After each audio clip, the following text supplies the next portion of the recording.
Miguel TV. I am San Miguel. I was driving by the ICGJC Orlando branch, the building that they rent out over here, and I want y'all to see what's been updated, because if y'all see my live from the ICGJC videos, you see that, you know, I exposed the ICGJC for just not keeping up to date and not keeping up with the repairs that need to be done in the church. And a lot of the members and current members, they know the deal. They understand these things. But you know, I'm going to show y'all that they actually finally changed the signs on the doors. And I'm sure this was done because of the video that I put out, where I'm, you know, calling out the ICGJC for pretty much, you know, not using the money for the necessary repairs and the things that the church requires. So I'm gonna just turn the phone around here real quick, and this is it right here. They finally put up the new signs sometime before the coronavirus pandemic began, probably a few months before then. A former member that recently left told me that the owner of this complex actually offered to have the signs replaced, because Tazadaqyah was just not changing them, and it looked bad for business. It made the building look, you know, old. And I mean, the sign is still a little bit off here, as you can see. The ICOGJC sign looks really old and faded, and you know, but they finally, I mean, gathered $200 or $300 and finally fixed the signs on the ICGJC. As you can see right here on this door, it's surrounded by many different businesses also. This is a very popular area, but the actual ICGJC building has had a decline, and the membership has been declining ever since the church got raided in 2016, and Tazadaqyah pled guilty, was arrested. There has been many issues surrounding the ICGJC, a lot of stories, and the members just seem to be in the dark about everything. So I wanted to show y'all that, because it's funny that they finally just updated all this recently. Now, the ICGJC, which I was a member of for almost 7 years, still has a future within the Hebrew Israelite community, and we don't know what they're going to do, what kind of updates they're going to do for their doctrine, and who's going to be the next prophet sent from God, supposedly. Because I have heard current believers saying that these members are waiting for a second witness, which would be a second guide to lead these members into the next steps or the next phase in this ICGJC cult. At this point, I mean, I wouldn't be surprised if this cult revamps their doctrine.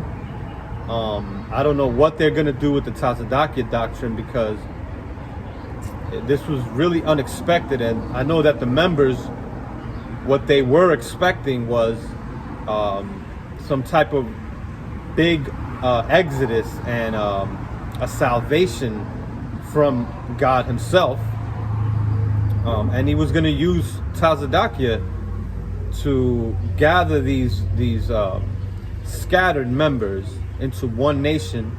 That was the prophecies, that was the so-called teachings for a long time now in the ICGJC. But now that Tazadaqyah has died, you see that they still have to make sense of their belief. So what they're teaching is that Tazadaqyah will resurrect, or that there's going to be another witness coming. We really don't know which direction they're going to go at this point, but what we do know is that religious people will always look for a reason to believe. And this is what the members are doing at this point. They're trying to figure out a way to maintain their belief even after the death of their leader. It's no surprise that cults and churches and religions continue and sometimes thrive after the death of a leader. or after the disconfirmation of a prophecy, these things don't seem to deter members. This was all dealing with human psychology. Once someone has found a comfortable place, a belief system, it's too much time and it's hard work to actually understand the errors that they applied to their logic. It's just easier for them to not do any research. There's a lot of intellectual laziness going on with these current members. You know, I mean, I really don't know who's left at this point in Orlando. I can name a few members. I know there's a brother named Amath. I mean, I can't say much about Amath except that this is a dude that has lived with his parents, that refuses to leave his own parents' house. So I don't expect them to leave this cult anytime soon. You know, a dude that refuses to leave his own parents' crib. I mean, you got members like the husband of my cousin, who's supposed to be like a chief priest or something. He's really high up in the ranks. This is a dude that was forced into a marriage by Tazadaqyah. Tazadaqyah has some type of secret relationship with my cousin, as some members know. And for whatever reason, he forced this brother to into a marriage with my cousin, because that's who my cousin wanted. So this is similar to an arranged marriage, where what the participating parties want doesn't matter. It was arranged by Tazadaqyah because Tazadaqyah supposedly knew some secret knowledge and said that he knows that these two members are supposed to be together. So he already gave them a conclusion, and now they have to make their way over to that conclusion in order to make their belief seem legit and Tazadaqyah's prophecy seem legit. They're trying to fulfill Tazadaqyah's prophecy. I mean, but what's obvious to, you know, ex-members and even current members is that what Tazadaqyah wanted is not always in line with what the scripture says. Now, if you don't believe in Tazadaqyah, he permitted members to divorce a spouse that is an unbeliever. Now, we know that the scriptures say that that's not really a thing that Jesus Christ ever wanted, save for fornication. But you see that Tazadaqyah and the ICGJC, they're the ones that create the rules that the members have to abide by. Whether it's in the scriptures or not, it doesn't matter. Because once these members are given an ideology and believe and accept the belief that these men are speaking to God, now these men can create laws and say that God was the one that spoke to them in the first place. You know, so no proof is required. They chalk it all up to faith. You know, I mean, with my cousin who's still in this place, this is a sister who was used by Tazadaqyah as a spy, pretty much. There were some years back that I know a lot of you Orlando members, former and current members, know these stories, because there was a lot of inside and secret information that there was no way that Tazadaqyah could have known what was going on within Orlando. So the only logical conclusion is that he was being given this information by a member in the church, which I understand now that it was actually my cousin Tazadaqyah, who's an elect lady.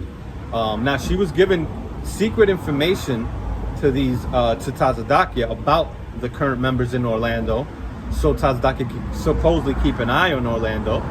But this is a trick that cult members use, where now they can bring up, or this cult member can bring up this information, which is supposed to be secret, to the members, and the members will be amazed that Tazadaqyah, or the cult leader, even knew this information. They won't know how he got the information, when all along there's a spy within the church giving him this information.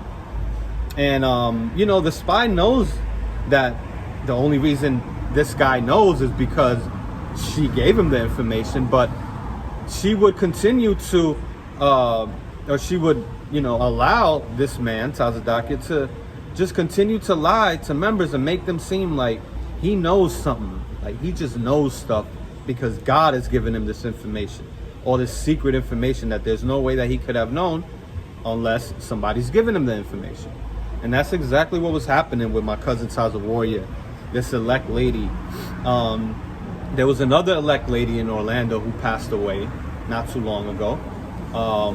I mean, if this is a church that's ordained by God, why are members dying left and right? You had another member named Saint Hood up in Philly who was shot to death, and he actually had a bullet in his spine. I mean, this guy died a horrible death, and he actually survived some days after the shooting. It was a mistaken identity.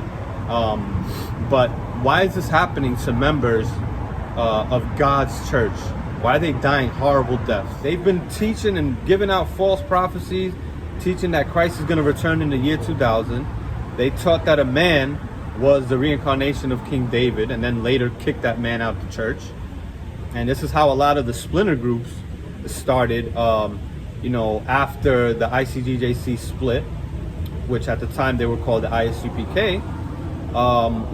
They went through a lot of changes, and now, they're called the Israelite Church of God in Jesus Christ.